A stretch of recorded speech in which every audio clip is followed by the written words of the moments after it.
It's okay, it takes time.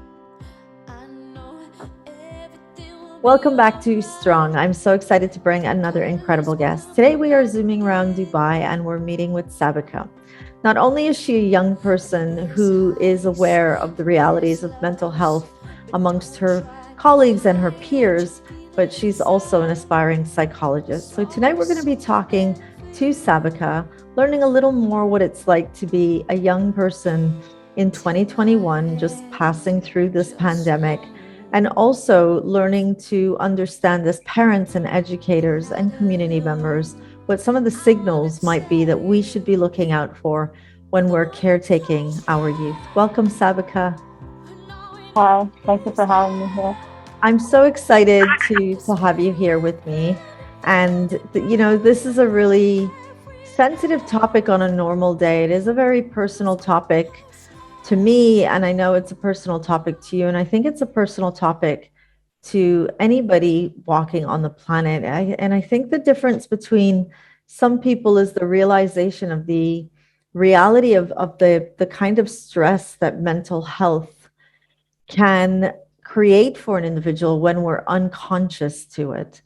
Now, I know as an adult, it's something that we talk a lot about. And I know as an educator, it's always in this conversation. But what I'd like to know is, as parents and educators, we're always wondering, what can we do to help the youth? Are they going to be okay? But you're on the ground, you're in the field, you see young people. Is it an alarming as educators and parents and community members believe it to be, or are we just being too sensitive and worrying too much? Actually, I believe it's more alarming than educators believe it to be, or parents for that matter, um, because a lot of times, for example, so recently we are studying a course called school psychology, and our professor asked us that is it possible to devise a therapeutic plan for elementary school students? And almost everyone said no, when the reality is that. And our professor later told us that, in fact, a lot of children are depressed. But it's just that when they're children, when they're in that elementary school age, they don't know how to express themselves.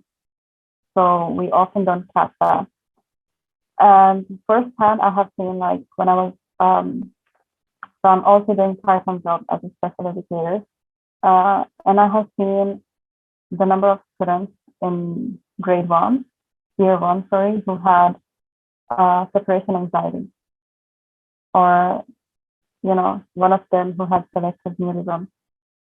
And the thing is, like, so this boy, he couldn't like sit and pay attention for even like for 2 minutes, and he would keep crying for 3 hours straight.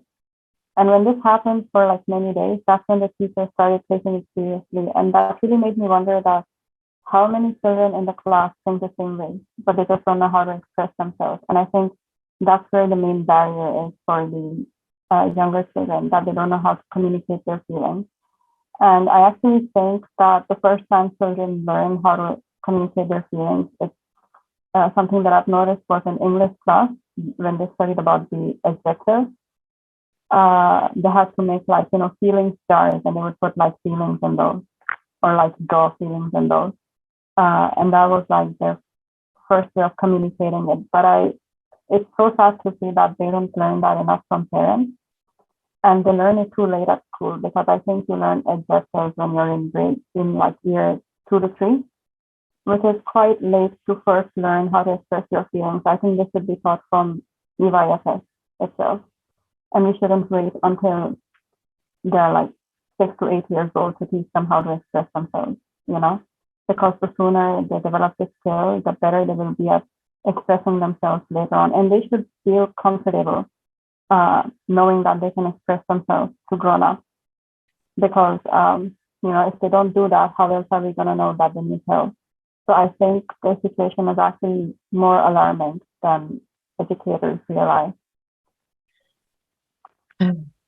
I don't know, Sabeeca, I'm listening to you and I'm thinking, like, where in this do we get it right? And I always wonder if, in hearing you say now that young people might not know how to express themselves, that the research is showing that a larger number of young people may be feeling depressed. What I'm wondering is, what are the signals that we're missing? I know that maybe with what you're saying, verbally, they can't express themselves, but as they start to get older, teenagers, do they still not know how to express themselves, or is it that it's become the normal, that that's how people behave and that's what society expects young people and adults to kind of do, is toughen it up and move on and just get on with it? Is that what you're seeing amongst your peers? So actually, I think what happens when they grow up is that because first of all they've learned later how to express themselves, and even if they're not, if that's not the case, they have seen at home, or they've seen like with their class teachers that um, they value, having a tougher skin. So they translate it to not showing their emotions, or there's a huge stigma attached to being quote unquote sensitive, when emotional sensitivity from a psychological standpoint is actually a good thing, because it shows that you can, sense the energy of the people around you. There's a high chance you would be an empathetic person. But I think because of the portrayal of the word sensitive in media and the way that people perceive it, it's been heavily stigmatized to show your feelings. And I find it very strange, like even amongst my peers, um, it's something which is so peculiar almost that it is pointed out. People were like, oh, person XYZ is so sensitive. And I can't figure out what's wrong with that. Why is it being like pointed out like that? It should be the norm. We should all be sensitive. We should all uh, know the energy of the people around us and how we are making them feel, and be attuned to our feelings as well. So I think there is a huge stigma attached to that. And the other thing as well is the gender of the person we're talking about. So usually when it's boys, they're not allowed to express themselves. And actually, I was reading somewhere that the suicide rate in men is actually much higher than the suicide rate in females. It's because men are brought up in a way that, toughen up, men don't cry, or like peer pressure of like, I don't know, being manly and stuff like that. Doing things that the men or the boys, they necessarily do not want to do, but they just have to do it because of the peer pressure and so on. So there is a loss of self-care, because they're conforming to something they don't want to conform to. And it's not making them feel any better as well. So I think for men, the stigma is just multiplied than it is for females. But Do you still see that though? Like, I mean, there's so much more awareness now, especially through this pandemic. There's so much more awareness about mental health issues, and there's so much more public conversation, that do we still see that young people your age are still conforming to the old ways of boys don't cry and girls have to suck it up and get on with it? And or are you starting to see changes amongst young people where they are recognizing that, we're human, we have days that we need help, and we have days that we might feel a little more resilient? Are we getting anywhere with this, or are young people just, is this something that we just talk about, but we're not seeing it in action? um, in my major, I would definitely see people being more empathetic, because I'm studying psychology, and our professors and my peers, they're very understanding. Uh, but in general, I do see some improvement, but I still see men having this attitude of like not expressing their emotions, or thinking that it's wrong to ask for help. or that they're weak if they ask for help. And this is actually something that I've noticed in both the genders.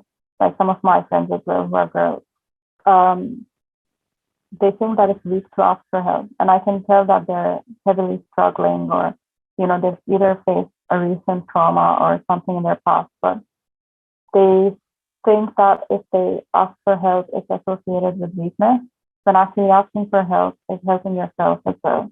But that's something that we don't realize, and I think it comes from a long history of mental health being stigmatized so heavily, and we've only recently started talking about destigmatizing it. So yes, the change is there, and even if it's small, there's still some things we cannot ignore that. But the fact is that we still have a long way to go with that, because sometimes you were talking about men, so sometimes these things are quite subtle. So they would be like, don't cry like a little girl, or don't be like such a baby, or there's still like these subtle things to it. And yeah, as I was saying before, I don't see anything wrong with being sensitive, and that's something I would like to say to the viewers as well. Like, it's okay to be sensitive, as long as you're seeing the other person's point of view as well, and as long as you're not harming anyone else as well. I completely agree with you, Sabeeca. Okay, with the risk of becoming very preachy, and that's not what Strong is about. We look inward and we share what's going on with us. Take us through your life journey. What's it been like growing up in a time when there's academic stress, academic pressure, this pressure to know what you want to do and be the best at what you want to do, and this pressure to not waste any time and get it right? What's it like to be a young person? So basically, when I was a kid, I see, like, nowadays I see a lot more focus on co-curricular activities, and physical activities and so on. So nowadays I think schools are balancing academics with play much more.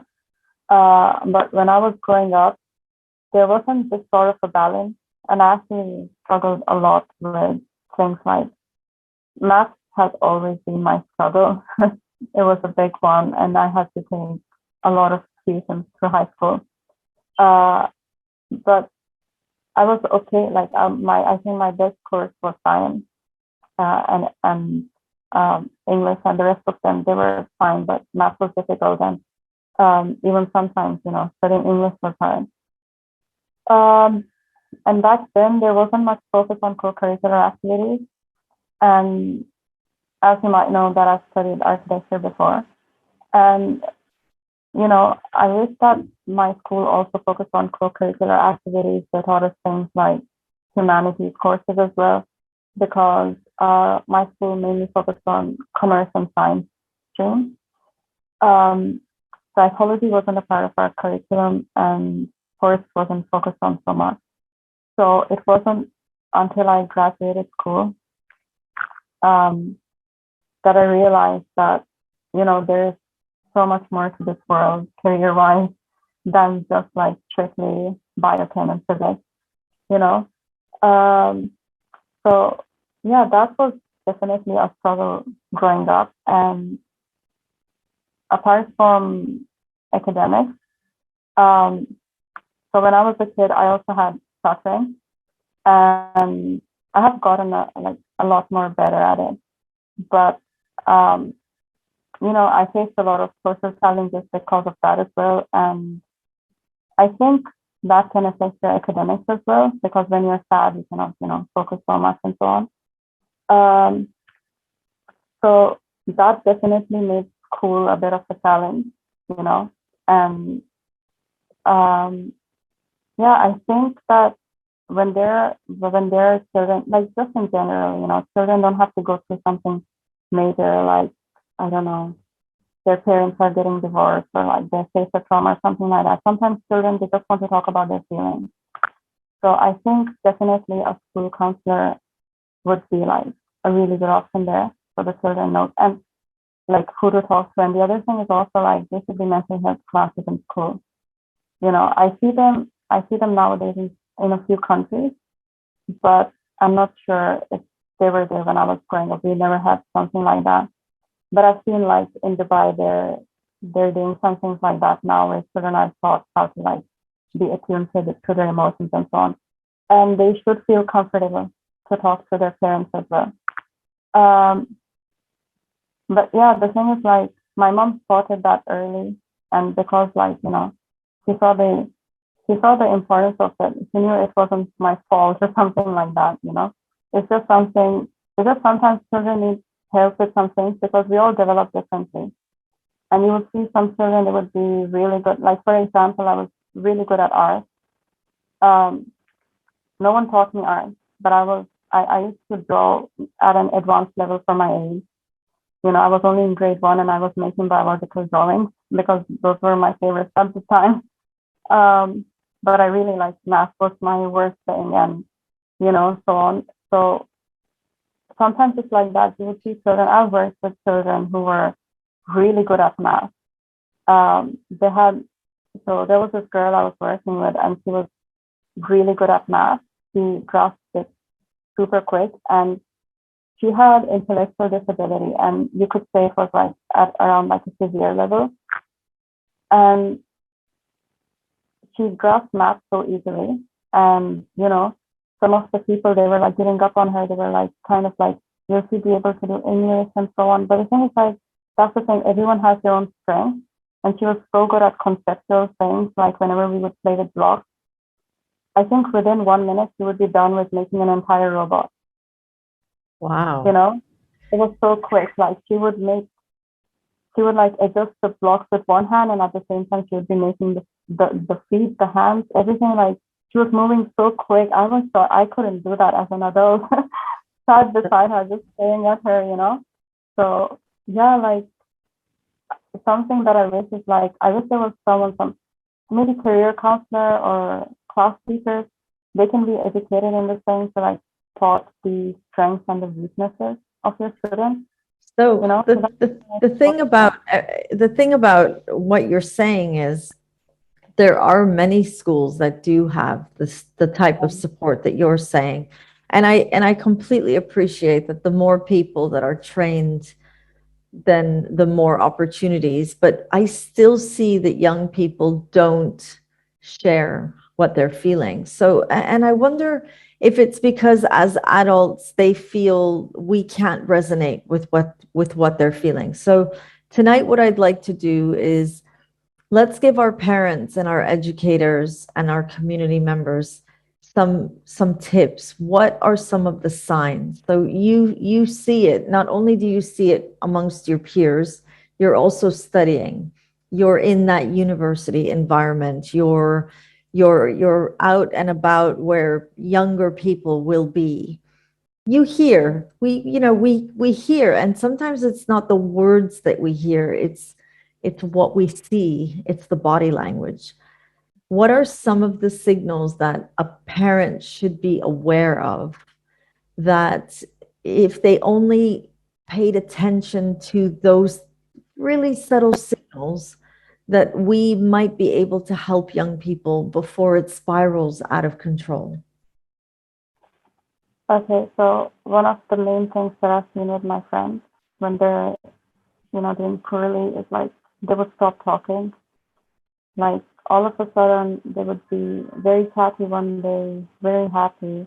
They would be, talking about what they did yesterday or the week before. And suddenly the next day I would see them so quiet and so like, it's almost like they're talking to their own self about what happened or like what they're going through. They're trying to process it alone. So something that I keep reminding myself and my friends, because sometimes I get into, that kind of mood as well. I keep reminding them that, I'm here for you and like, don't go through it alone. Because I think the more they stay in that kind of mindset that I have to do this alone. And as I said before, sometimes they're scared to ask for help because they think it's the weaker thing to do. So the more that they stay with that mindset, the worse that they get. It's almost like it starts eating them up, because there's something like confirmation bias, they look for signs. It's like a bias. They look for signs to prove to themselves that yes, others indeed do not care about me. When actually the reality is the opposite. Others do care about them. There's me, I care about them. My professors care about them. Definitely, we have psychologists at our uni. They care about them, but they have this bias. Like they start looking for things that are negative, particularly even when there are many positives. That's that's one of the biggest things that I've seen is like they will go quiet all of a sudden, and that is I think that is a huge red flag because when someone goes quiet, they can the biggest worst thing is like they cannot express to you what they're going through, and you do not know what they will do next, and that could be anything, you know. Something else that I've seen is like so when my friends are stressed.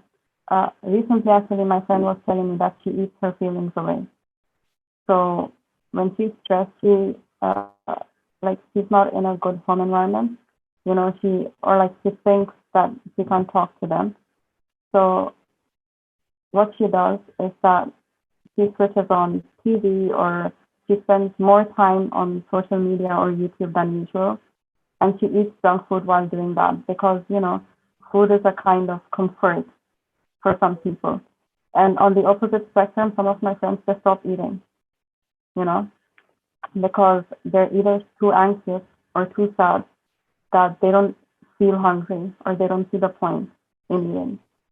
Sabeeca, did you ever feel that you were trying to get it all done, but that there were moments in your life where you also felt my mental health is not where I want it to be right now. I think I need to pay more attention. Or like what you're saying is some of the things people go quiet, they, Netflix and they binge or they stop eating. Did you ever experience any of those things? Uh, for me, it has been, yeah, like when I was in architecture, for example, we had a lot of work. And um, the thing is that I was really passionate about it. So I saw that it's normal, to have so much work that you focus on your work more than yourself.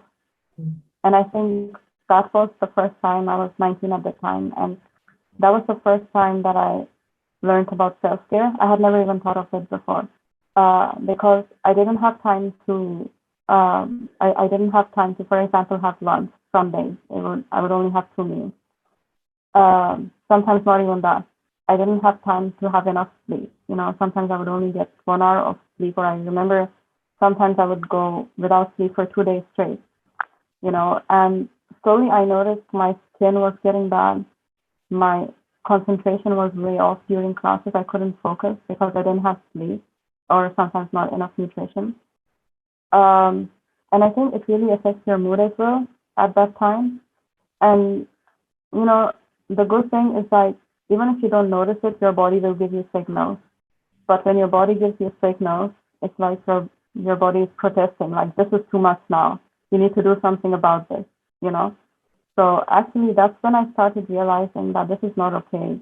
I need to step back and think about time management or think about at least communicating with my professors that I need extra time if that's what I need, you know, because I know we all want to be like in college age or in teenage, we all want to be perfect. We all want to, get straight A's or do everything in the perfect way possible. But perfect really doesn't exist. No, it And really doesn't. Yeah, it took me like, I think, quite some time to realize that, but I think, I learned through that. So it's good because now I can tell when I need self-care and when I'm not focusing enough on that. And that's the thing, it's a practice. I don't think anyone learns it in a day. No, in a lifetime. I think it's a life journey. You know, I was listening to you saying about when some of the signals of they go quiet or they're not eating. And in thinking back to my own daughter, those were some of the things that she did do. And I remember those being red flags for me. And I reached out. I reached out to people saying, this, she's doing these things. And what I would hear back from my peers and from role models that I looked up to was, it's a phase and she'll get past this phase. How do we know when it's a phase or when it's a red flag? So now that I've been through this very traumatic experience with my eldest daughter, I have two more children. I am so overly cautious, so much so that I almost believe that I might be limiting them from having experiences only because I'm so scared of missing a flag. And hearing you say what you were just saying, and me thinking, yeah, I recognize those things. For a parent watching this, how do we know when it is a phase? And how do we know when it is not just a phase? We need to pay more attention. So I'm asking Sabeeca, the aspiring psychologist who's learning, and I'm also asking Sabeeca, the young lady who lives it and watches her peers go through this as well. So basically, I can relate to it because I remember when I was between the ages of 13 to 15. I don't know where did it come from, but it was so sudden. And I think some part of it is biological, as many people do say. It's because of the hormones and all of that. It is biological. We start experiencing a very out of proportion anxiety, or in some people, it's sadness. For me, it was definitely anxiety. It came out of nowhere when I was 13. And the thing is, like, it came all of a sudden, but as I grew up, it kind of, reduced in intensity. And the thing is that what was important there was that, for example, my mom, she would check up on me, and the thing is, like, with anxiety, so sometimes teenagers, they would not know what anxiety is in itself, and, or they might not be enough self-aware in some cases, or children, they would say things like, my stomach hurts, or I don't want to go to school, my stomach hurts, or like, I don't know, I feel like sleeping today, or things like that. As parents, I think parents might have a big role here in addition to the teachers as well. Because I think one of the ways to know if it's a phase or not is to, first of all, really like show them that you care and ask them that how are you really feeling. I've heard some parents say that they use mental health days. It's like usually during the weekend or during the school days, they would allow their children to, for example, take some me time in their own room. So they're allowing their children to express how they feel. So, for example, the child says that I want a mental health day. They will go to their room, they will process things through, they want some me time, they will do that. They will come back and they will feel better. So that's not really like, for example, if it was a full-blown disorder, it would be more persistent than just being the phase. Even with teenagers, like my friends and all, for them, when it was just a phase or whatever, when someone talks to them, they did feel better. Sometimes with teenagers, it's just like, because they're going through so many changes, we have to think about it in this way instead of just, calling it like, oh, they're going through a phase. We need to look at it from an empathetic point of view as well. They're going through a lot of changes. They're going through physical changes. They're going through changes from societal expectations. People are like, they were children before, and now people are slowly expecting them to have adults, like, understanding and behavior, responsibility, all of that. They're going through changes in peers' attitude. The way that their peers used to choose friends when they were children is very different from how they're choosing friends when they're teenagers. For example, some teenagers, they want to make friends based on aesthetics. Like, does this person have the same aesthetic as me nowadays? That's the thing. But children, they do not make friends like that. So they're going through all of these changes as well. So maybe that's why it might look like they're going through this phase. But actually, if there is someone there who's regularly picking up on them, like, every now and then, like, how was your school, for example? Like, for some of my friends, they do not even have that. They do not have someone asking them something as simple as, how was your school? So this phase, suddenly, because it was so persistent, it turned into a whole disorder by the time they were 16 to 18 years old. And now they suffer from a whole mental health issue, a mental illness, because the phase extended for too long. But we can, stop that phase from becoming something bigger by showing our children that we care about their feelings and being in touch with them. I'll be And the honest. other, I'll be honest with you, Sabeeca. I have to say that parents, and we can't blanket everybody. We can't say, everybody fits in this category. But when we do see parents asking their children what's wrong, we get I'm fine. Like, I'm fine. So it's hard. I think, and this is why we have these conversations, because it's important that we are able to take it out of the textbook. I think is important, Sabeeca. We have to get it out of the textbook. All these cases are not, they're not perfect as they are in the textbook. We can't put everybody under that textbook idea. And I talk from an authentic place as well. I think sometimes, and I remember feeling like nobody was really hearing me. I was identifying real red flags, but I was being told it's a phase. So, for example, if I were to give a tip to a mom who feels like it's a phase, but is concerned that it might not be, I might be saying something like, listen, if your gut is telling you that there's something, go with your gut. I believe that going with your gut for me is the thing to do now. But again, like I said, I'm highly sensitized, overly sensitized, because I'm so worried about what happened and if it could happen again. Do you think that sometimes a parent's anxiety about the concern raises more anxiety for a young person? Do you see that, when friends will say, oh, my mom is so nervous, she's so worried about me, it's stressing me out. Is that a thing, or is that just a mom thinking that's a thing?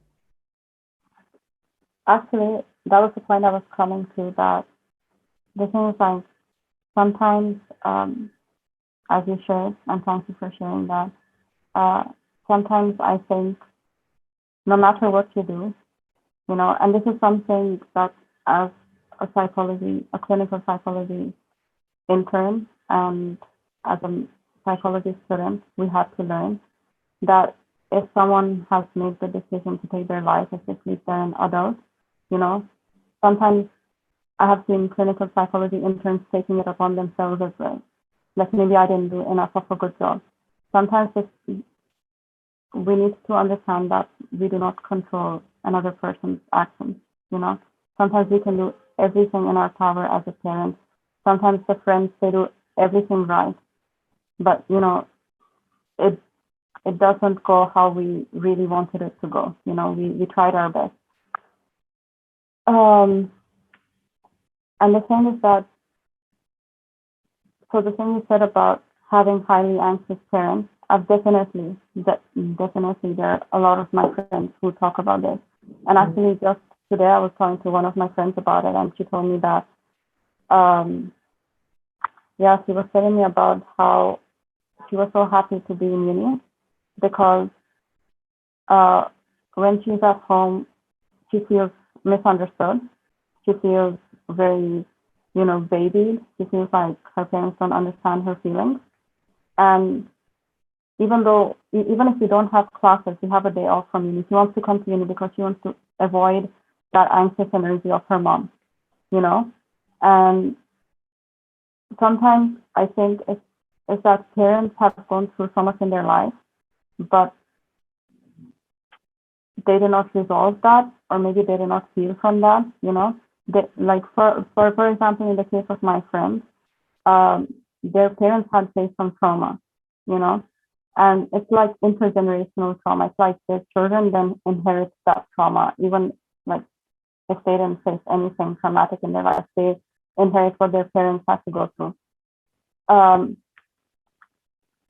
and definitely they feel that they can sense it, especially when they're children more than adults. They're more sensitive to these signals and the signs that their parents are showing. They're more sensitive to nonverbal signals, basically. But the thing that you were talking about, that sometimes parents actually go through something traumatic, and you know they like become highly reactive to that. In that case, I think there should be, you know, sort of counseling sessions and grief and like grieving sessions for parents as well. I think there are a few in Dubai, but I don't know about the rest of the Emirates. But definitely there should be such sessions because, um, you know, just talking from an empathetic standpoint, definitely if you go through something scary or something traumatic or something so saddening, we will be more heightened. Like our response would be more heightened about it the Definitely. next time we anticipate that that would happen. Yeah, You know, definitely. And it could probably affect the children when they start thinking that, oh, my parents are being overprotective or stuff like that. So that's why I think in that case, counseling is also important for the parents to process their feelings. And that's one of the reasons why I talk about stigma on my page, on my account. It's because I feel like there's so much stigma attached to it that even when sometimes parents want to reach out and get help, they're seen. So, you know, sometimes there is a possibility that the parents are already self-stigmatizing, you know, so they might not even get to the point of seeking mental health help because they're blaming themselves too much for what their child had to go through, you know. And sometimes when they get to the point of seeking help, the society, like, depends on where you're living, right? So stigma varies according to that as well. So sometimes even if they get to the point of seeking help, the society might see them as like, oh, why aren't they dealing with this on their own, as I was talking about before. So I think with more awareness about mental health, and when there is more awareness, there'll definitely be less stigma and there'll be more education. So I'm thinking it's going to take time, lots of time. Sabeeca, we could go on and on. I think this is a topic that we need to talk more and more about. Definitely not a conversation that I ever see coming to an end in my time. I think it's something that is just going to be a conversation that we're going to be hearing about over the decades. Hopefully we get to a stage where the normal is when somebody says, hey, how are you? And we can be authentic and really say how we are. And even we can be authentic and ask, like, how are you really feeling? You know, I feel like a lot of the people, they only ask that as a formality. But you would see few people, like, for example, I think maybe if your friends would really want to know how you're doing, you know. But even if you see a stranger, it should be normal to ask them, how are you feeling today? And actually mean it and be up to hear how they're doing. You know? And not be scared of response. Yeah. True, totally true. I hope I get to see that in my time.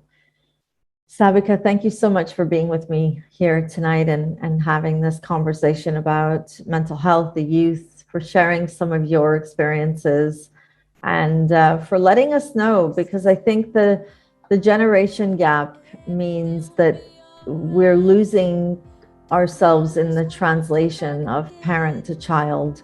And I feel that the gap is widening, and it's not out of choice. It's just out of, we don't know how to communicate very well with each other. And I think sometimes friends, young people go to their friends before they'll reach out to an adult in their life. And I hope that right now we are teaching young people to be better listeners, to feel safe to tell an adult when they know that there's a red flag, and to be able to listen to their friends when they're not saying something, but at an instinctual level, they feel that there is something going on. So big hopes for the youth. Thank you for sharing your experiences with us, Sabeeca. And that brings us to the end of probably one of the most important conversations a parent will be having with their young child or teenager at home today. If you have a teenager or a young child growing up and your gut tells you that there's something not quite right, don't sit on it too long. Not because you're afraid that it will escalate, but because it doesn't have to escalate. Let's find out what they're feeling, what they're thinking. And the only way to do that is to ask your child. And if at a gut feeling you think they're not really telling you, reach out to a school counselor, reach out to a psychologist, reach out to a teacher, reach out to somebody, because that's how we can come together as a community. Thank you all for watching, and I'll see you next week when we bring another incredible guest to Strong.